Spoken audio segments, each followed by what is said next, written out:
Hello, आज के video में मैं सब इंस्पेक्टर दरोगा, BSSC, SSC, NTPC, group D वगैरह के लिए मैथ का इम्पोर्टेंट सवाल जो अर्थमेटिक में आता है वैसे सवालों को चुना हो जो परीक्षा की दृष्टि से काफ़ी इम्पोर्टेंट है और आने वाली परीक्षाओं में 100% पूछे जाते हैं।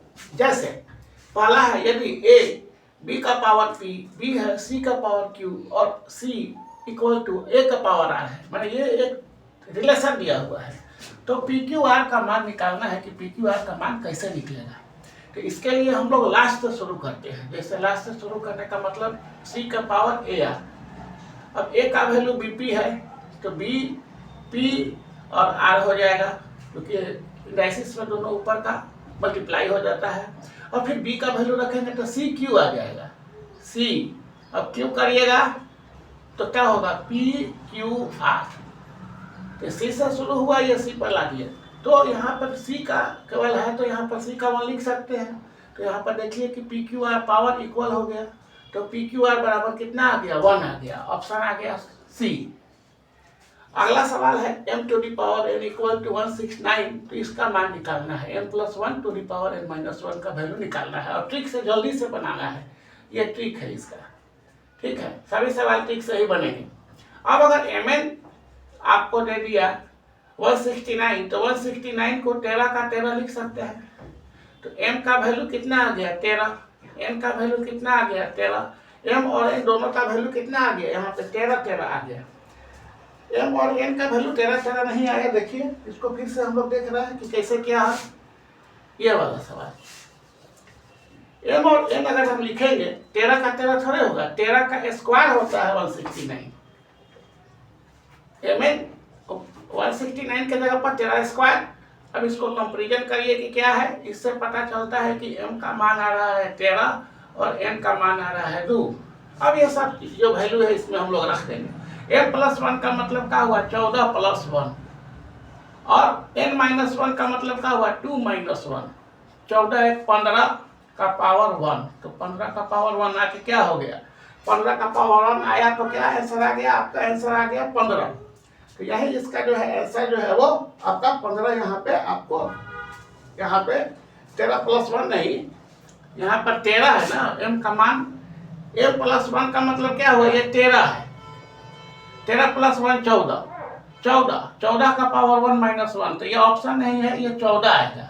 फिर से देखिए इसको हम लोग सिंपली भाषा में 13 का स्क्वायर करेंगे तो m का मान आएगा 13 और n का मान, ये m है ये n है, m और n का मान निकल गया अलग अलग। इसके बाद हम लोग इसमें रख देंगे m का मान 13 प्लस 1 और n का है 2 माइनस 1। 14 का पावर 1 तो 14 आया, ऑप्शन आ गया बी। अगला सवाल है कि एक नगर परिषद में 4 पुरुष तथा 6 स्त्रियां हैं। यदि समिति बनानी है, कौन सी, एक परिषद से एक सदस्य को एक रैंडम या निश्चिता चुना जाता है, तो एक स्त्री के समिति में चुने जाने की प्रायिकता निकालना है। तो प्रायिकता में क्या होता है, फेवरेबल कंडीशन को हम लोग ऊपर लिखते हैं और टोटल जो आता है आउटकम उसको नीचे लिखते हैं। तो आपको 6 स्त्री को चुनना है, तो हम लोग 6 पूरा स्त्री है, 6 इसमें से एक को चुनना है, तो 6C1 बाई। अब यहाँ पर 6C1 बाई, अब कुल मिला के 4 पुरुष और 6 स्त्रियां हैं, 4 पुरुष और 6 स्त्रियां, टोटल हो गई 10। 10 में से किसने को चुनना है, 1। तो ये टोटल आउटकम हो गया 10C1 और चुने फेवरेबल कंडीशन जो है फेवरेबल आउटकम हो गया 6C1। 6C1 6/10। NC1 क्या होता है, NC1 आपको n ही होता है, इस फार्मूला से बनेगा। NC1 n होता है, तो 6/10 अगर करते हैं तो 2 3 छोड़ 2 5 10, 3/5। 3/5 ऑप्शन में आपका आ जाता है बी। अगला सवाल यह है कि x minus a equal to 1/a minus 1/x, तो आपको x स्क्वायर माइनस x का वैल्यू निकालना है। तो हम लोग इसको सिंपली सॉल्व करेंगे। तो सॉल्व करेंगे तो क्या होगा, इसको सॉल्व को हम नीचे दिखा रहे हैं। x/a equal to a x, इसका एलसीएम निकलेगा, a कट गया x और x ये कट गया तो a। अब देखिए a और ये खत्म हो गया, हम लोग को क्या निकालना है, क्रॉस मल्टीप्लाई करिए तो x minus a equal to x square, x minus a equal to x square. तो हम लोग को क्या वैल्यू चाहिए, एक्स स्क्वायर माइनस a, तो हम लोग को x square minus x equal to कितना आ रहा है, देखिए फिर से बता रहे हैं, x बाई ए को लिख दिए, x कॉमन निकल गया, a और a कैंसिल, x माइनस ए हुआ। तो हम लोग क्या लिखेंगे, x बराबर, अब यहाँ पर क्रॉस मल्टीप्लाई करेंगे तो x minus a equal to x square, x minus a equal to x square आएगा।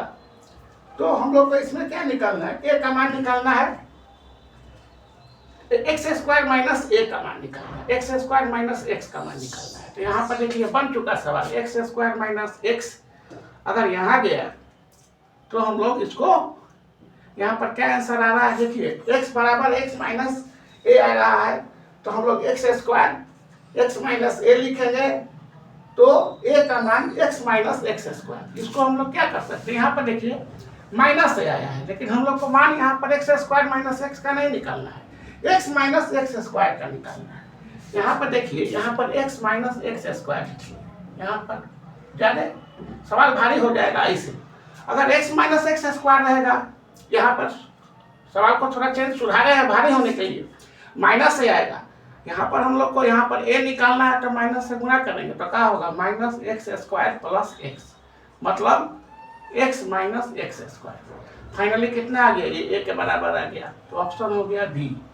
ठीक है, अगला सवाल, एक रमेश एक घर को सूचीबद्ध मूल्य के 30% छूट पर खरीदकर 40% लाभ पर बेचता है। सूचीबद्ध मूल्य के आधार पर उसका कितना परसेंट हानि होगा। तो इस तरह के सवालों को हम लोग इसको बनाने के लिए एक सीधा सा formula x plus x y by 100 होता है। तो जिसमें कि x का मान 30% छूट है, तो हम लोग इसको माइनस 30 लिखेंगे, 40% लाभ है तो ये प्लस 40 लिखेंगे, और प्लस माइनस दोनों का जो गुणा होगा तो ये फाइनल माइनस होगा, 30 इंटू 40 बाई 100। तो ये मान आपका x है, 30% छूट है तो ये कितना वैल्यू आएगा, ये माइनस एक्स, इसको मानिए 40% लाभ है तो क्या है, प्लस वाई है, ये यही है।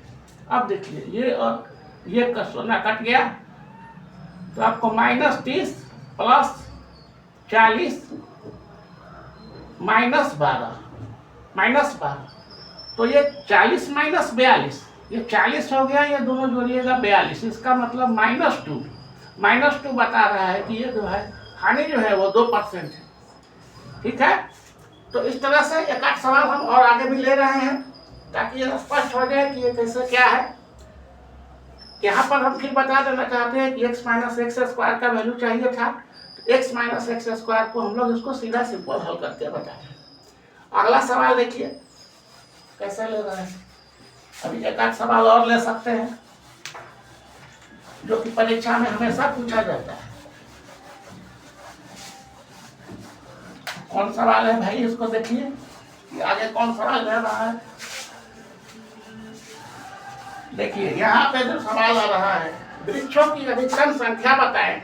एक सवाल है कि वृक्षों की अधिकतम संख्या, इसको ठीक कर देते हैं। वृक्षों की अधिकतम संख्या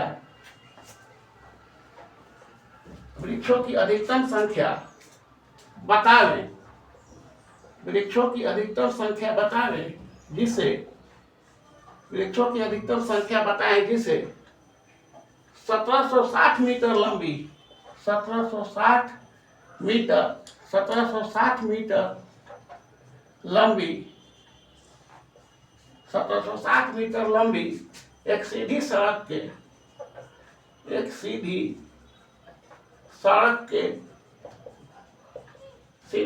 के दोनों किनारों पर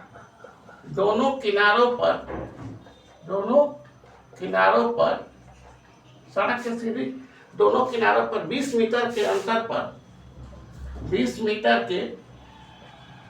अंतर पर मैंने दोनों के बीच का दूरी 20 होना चाहिए, 20 मीटर अंतर पर लगाया जाना है।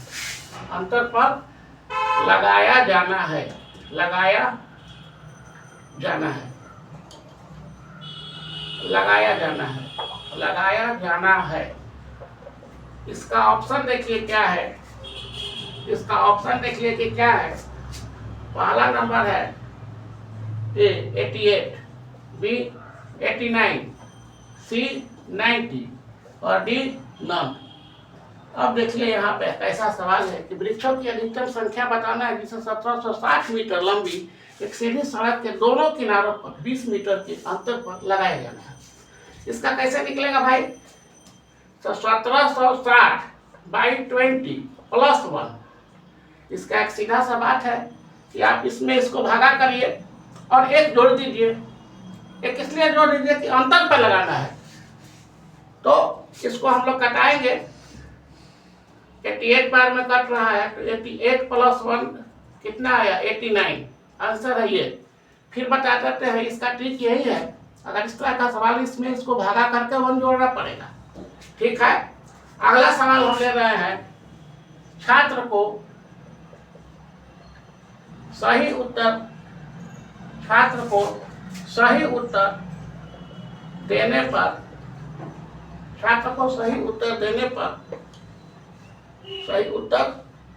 देने पर कोई छात्र है परीक्षा में अगर सही उत्तर देता है तो 3 अंक मिलता है तथा गलत उत्तर देने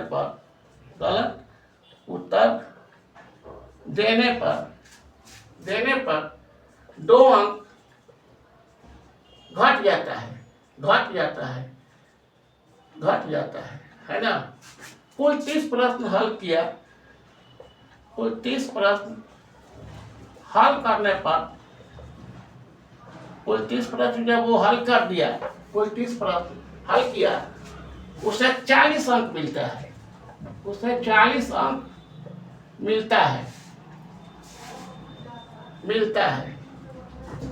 वो कितना सही प्रश्न बनाया, कितना प्रश्न सही हल किया। ठीक है, इसका ऑप्शन देखिए क्या है। ऑप्शन इसका क्या है इसे देखिए। ऑप्शन में है 20, बी है 22, सी है 24 और डी है नन, कोई नहीं। इस तरह के सवाल को बनाने के लिए कुछ अंक मिलता है, कुछ अंक कटता है, तो पहले जो पूछना रहता है कि कितना सही प्रश्न हल किया तो हम लोग इसको x मान लेते हैं। ट्रिक इसका है कि हम लोग इसको x मान लेते हैं। तो यहाँ पर जो x हल किया 3 अंक मिल रहा है तो 3x माइनस 2, 30 माइनस x, क्योंकि टोटल प्रश्न 30 था तो उसमें से हल कर दिया। बिना हल वाला ये हो गया, गलत हल वाला ये हो गया। इसमें 2 का गुणा किए, कितना अंक मिला उसको? 40 अंक मिला। तो अब हम लोग इस इक्वेशन को सिंपली हल करेंगे। हल करने के लिए 3x माइनस 60 ये हुआ और माइनस माइनस प्लस 2x बराबर 40। ठीक है, ये आया आपको 5x और ये आया 40 प्लस 60। तो यहाँ पर आप देखिए कि 5x बराबर कितना आ गया? 100। 5x बराबर 40 और 60 100। और हम लोग का तो वैल्यू चाहिए x का, तो x का भागा करेंगे तो 100/5 कट गया कितने बार में? 20 बार में। तो कितना ये इसने कितना प्रश्न हल किया? तो 20 इसका ऑप्शन है आपका ए। तो इस तरह से SI BSSC NTPC group D SSC वगैरह में जो मैथ की परीक्षा का बेसिक सवाल है जो आपके सामने रखा गया है। अगले वीडियो में और भी प्रश्नों को लेकर हाजिर होंगे। तब तक मेरे वीडियो को सब्सक्राइब करें, देखें, लाइक करें। Thank you.